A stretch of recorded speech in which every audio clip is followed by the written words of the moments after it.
രാമൻകുട്ടി ഒരു കർഷകനായിരുന്നു. അവിവാഹിതനായ രാമൻകുട്ടി തന്റെ മക്കളെ സ്നേഹിക്കുന്നതിലേറെ മരങ്ങളെ സ്നേഹിച്ചു. പെട്ടെന്നാണ് രാമൻകുട്ടി ആ കാഴ്ച കണ്ടത്. വഴിയിൽ ഒരു ജാതി മരം വീണ് കിടക്കുന്നു.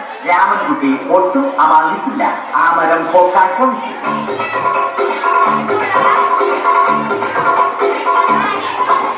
നടക്കുന്നില്ല. പിന്നെയും പിന്നെയും പോക്കാൻ ശ്രമിച്ചു.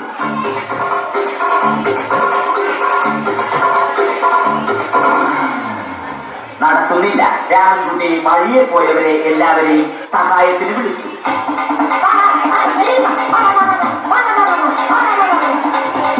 ആരും വന്നില്ല. അവസാനം കുടുംബശ്രീ യൂണിറ്റിൽ തൊഴിലുറപ്പിന് പോകുന്ന പെണ്ണുങ്ങളെ സഹായത്തിന് വിളിച്ചു.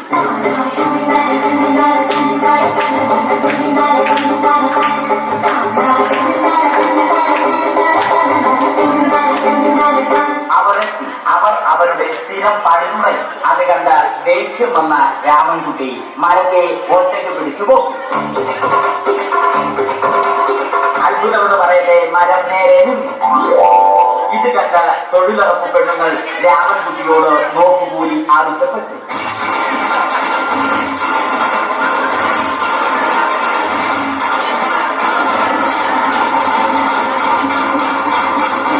പോക്കറ്റില്ലാത്ത ബനിയൻ ധരിച്ച രാമൻകുട്ടിയുടെ പോക്കറ്റ് വരെ കീറിയിട്ടാണ് പെണ്ണുങ്ങൾ പോയത്.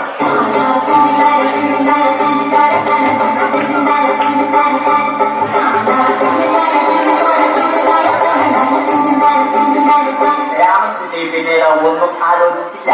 മരത്തിന് ഹാക്കംബോസ് 2020 സെപ്റ്റംബർ 14 നൽകി.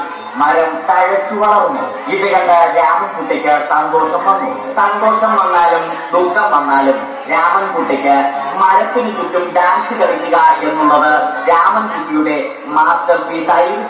ആ മാസ്റ്റർ പീസ് രാമൻകുട്ടി ഇവിടെയും എടുത്തു.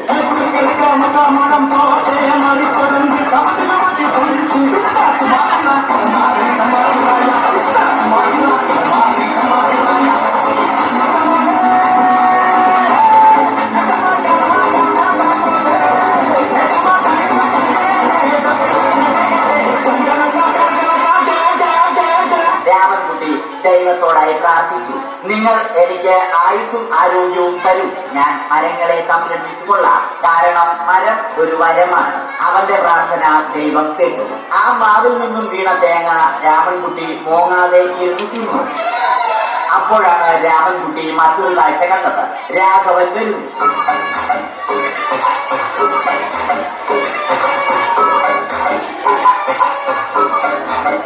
മരം മുറിക്കൽ ഹോബിയാക്കിയ, അതിലുപരി ജോലിയാക്കിയ രാഘവൻ മരങ്ങളുടെ ശത്രുവൻ. മരങ്ങൾ മുറിച്ച് ഫർണിച്ചർ പണിയുന്നത് തെറ്റൻ. അവനെ ഇതിൽ നിന്നും പിന്തിരിപ്പിക്കണം. അവർ തമ്മിൽ ഒന്നും രണ്ടും പറഞ്ഞു. സംസാരം മൂത്ത് വാക്കേറ്റമായി.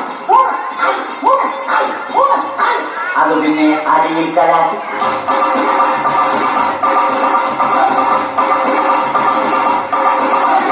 നല്ല മനസ്സിന് ഉടമയായ രാമൻകുട്ടി കംപ്ലീറ്റ് അടിയും വാരിക്കൂട്ടി.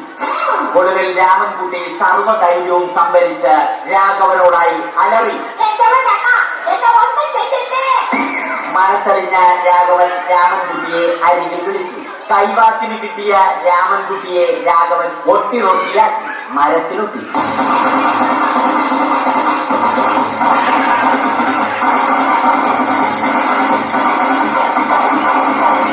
ഇന്നത്തെ പണി കഴിഞ്ഞ രാഘവൻ സംതൃപ്തിയോടെ വീട്ടിലേക്ക് മടങ്ങി.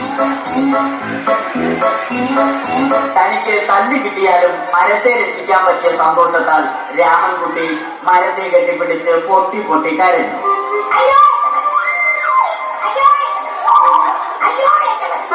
കാരണം മരം ഒരു വരമാണ്.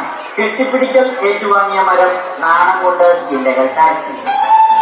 മരത്തെ രക്ഷിച്ച ക്ഷീണത്തിൽ രാമൻകുട്ടി മരച്ചുവട്ടിലിരുന്ന് ഉറങ്ങിപ്പോയി. പെട്ടെന്നാണ് അത് സംഭവിച്ചത്. പ്രകൃതി അതിന്റെ തനിക്കോണം കാണിച്ചു തുടങ്ങി. മഴയും കാറ്റും ഇടിയും വന്നു. അതോടൊപ്പം കോളും വന്നു. കോളെടുത്ത് രാമൻകുട്ടി പറഞ്ഞു. കോൾ കട്ടായി. രാമൻകുട്ടി ദൈവത്തോടായി പറഞ്ഞു. കാറ്റും മഴയും അതൊന്നും ചെവിക്കൊണ്ടില്ല. രാമൻകുട്ടിയുടെ മരം ആടി ഉലച്ചു. രാമൻകുട്ടി ദൈവത്തോടായി വീണ്ടും പറഞ്ഞു, മരം ഒരു വരമാണ്, മരത്തെ ഒന്നും ചെയ്യരുത്. വരം കിട്ടിയതുപോലെ രാമൻകുട്ടി തന്റെ ചൂണ്ടുവിരൽ കൊണ്ട് മരത്തെ താങ്ങി നിർത്തി. ചൂണ്ടുവിരൽ വളഞ്ഞ് ചൂണ്ട പോലെയായി. ഇനി മീൻ പിടിക്കാൻ കൊള്ളാം. അവസാനം സംഭവിക്കേണ്ടത് സംഭവിച്ചു. രാമൻകുട്ടി അടിയിലും മരം മുകളിലും. അന്ത്യശ്വാസം വലിക്കുന്നതിനു മുമ്പ് രാമൻകുട്ടി ദൈവത്തോടായി ഇങ്ങനെ പറഞ്ഞു, എന്റെ